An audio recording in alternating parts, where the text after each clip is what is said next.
This Universal Declaration of Human Rights may well become the international Magna Carta of all men everywhere.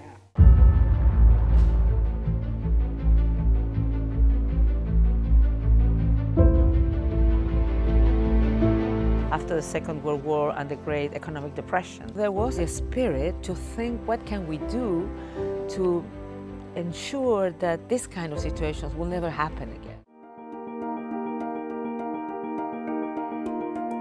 The one position she is excited about, that she accepts, is when Harry Truman offers her a membership in the delegation, the U.S. delegation, to the United Nations.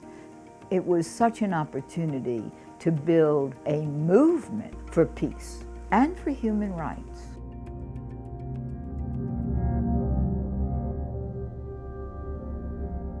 She was very aware of being almost ostracized by the men, not part of their conversations. And the irony is, when she is asked to go into the committee that writes the Universal Declaration of Human Rights, they think that's going to be a social committee of no interest, but it then becomes one of the most important committees.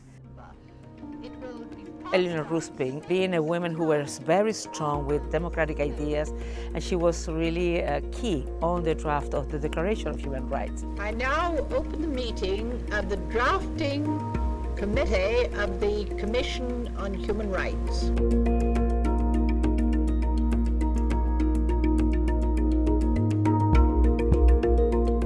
One other person that was such a big influence on Eleanor Roosevelt was India's Hansa Mehta, for the Universal Declaration of Human Rights, it was Hansen Mader who said, "Excuse me, Mrs. Roosevelt, if you say all men are created free and equal, around the world it will be all men, women not included."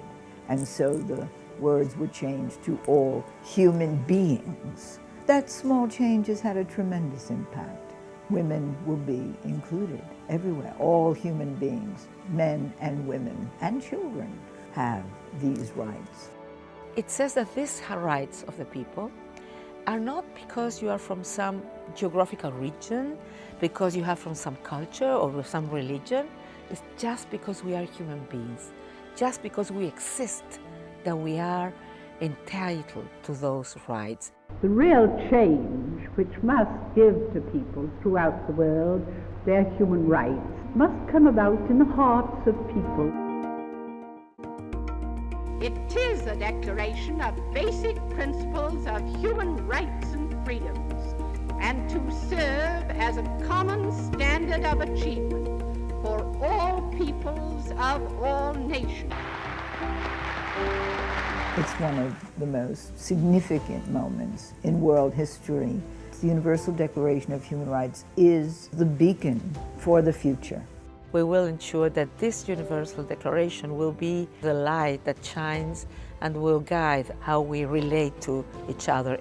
If we observe these rights for ourselves and for others, I think we will find that it is easier in the world to build peace.